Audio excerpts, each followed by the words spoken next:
Imagine finding out that a fantasy novel you're reading online is secretly controlling the real world. Now, imagine you're a desperate father who has to assassinate the author of that book to save your kidnapped daughter. Sounds insane, right? Well, buckle up, because today on ReelRewire, we are diving into a world where gods bleed, armor talks, and a father's love rewrites the literal laws of physics. We open on a world drenched in rain and despair. Meet our main guy, Guan Ning. He's not a superhero, but for the last 6 years, he's been living a nightmare. His little girl, Tangerine, was snatched by human traffickers, and he hasn't stopped hunting them since. But here is where it gets crazy. Guan Ning has a biological anomaly. He can calculate trajectory and throw objects with the lethal velocity of a sniper rifle. We see him tracking a lead to a misty remote forest. He confronts a group of traffickers, and instead of pulling out a gun, he pulls out a handful of rocks. Wham! He starts dropping these guys one by one with terrifying precision.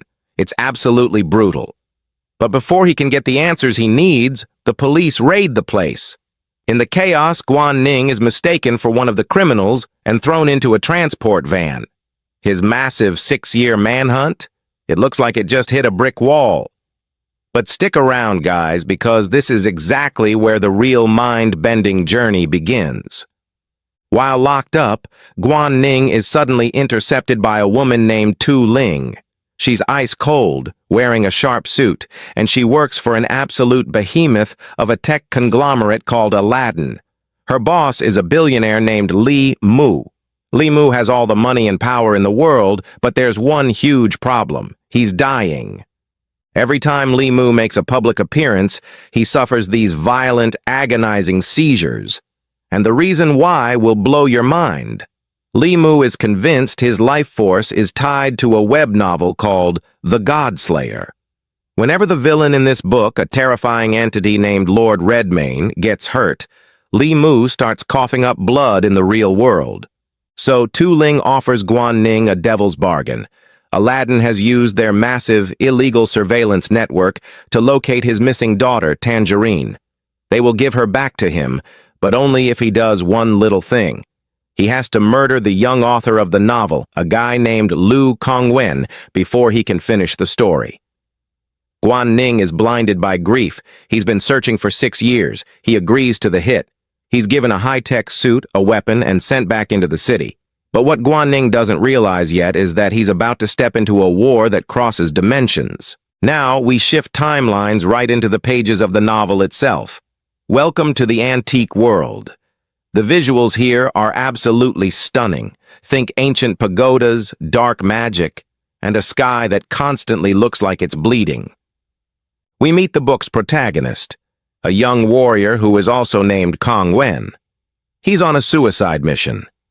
His sister was murdered by the cult of Lord Redmayne, and now he is traveling to the capital city to assassinate this literal god. But Kong Wen isn't alone. After a brutal fight with some local thugs who have lost their minds to Redmayne's curse, Kong Wen bonds with a terrifying parasitic creature known as the Black Armor. This thing is wild. It looks like a giant sentient eyeball attached to a mass of black fluid. It latches onto Kong Wen's body, giving him superhuman strength. But there's a massive catch. It feeds on his blood to survive. The dynamic between the naive, heroic Kong Wen and this sarcastic, bloodthirsty armor is hilarious, but deadly. Together, they start their trek toward the capital city, completely unaware that their every move is causing earthquakes in the real world. Back in reality, Guan Ning tracks down his target.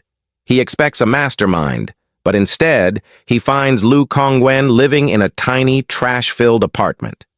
The guy is a total outcast, streaming his writing process to basically 0 viewers. Guan Ning is standing in the shadows, weapon ready. All he has to do is end this kid, and he gets his daughter back. Would you pull the trigger? It seems like an easy choice, until Kong Wen starts reading his latest chapter out loud. Guan Ning stops dead in his tracks. Kong Wen is describing a little girl in the antique world who is running for her life. Her name, Tangerine. She's wearing the exact same clothes Guan Ning's daughter was wearing the day she was taken. Guan Ning's mind is racing. Is this kid a prophet? Is the novel a parallel universe? Instead of killing him, Guan Ning decides to wait. He starts stalking the author, watching him struggle and realizing that Kongwen's pure heart is bleeding into the story. Meanwhile, back in the novel, things are popping off. Kongwen and the Black Armor finally reach the capital city, and it is a slaughterhouse. Lord Redmane keeps his power by forcing the city's districts to fight each other in massive, bloody street wars. We get this insane sequence where Redmane's soldiers, wearing terrifying masks, fly through the air on steampunk gliders, dropping fire on the civilians below. Kongwen has to unleash the full power of the Black Armor just to survive the massacre. It is an absolute visual masterpiece, and it proves just how evil Redmane truly is. As the stakes in the novel get higher, the real world starts falling apart.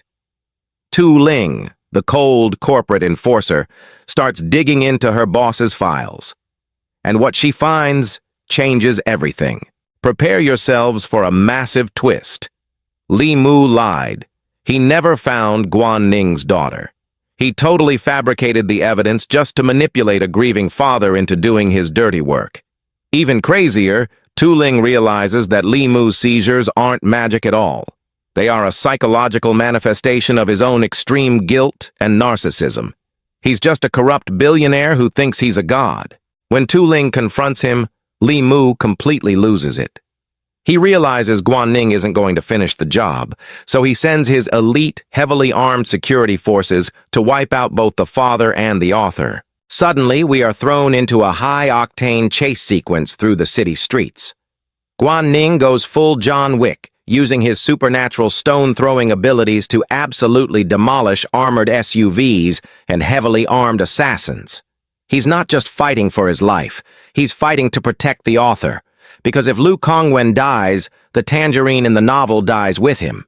It is a desperate two-front war, and the clock is ticking. Guys, if you thought the movie was wild so far, you haven't seen anything yet.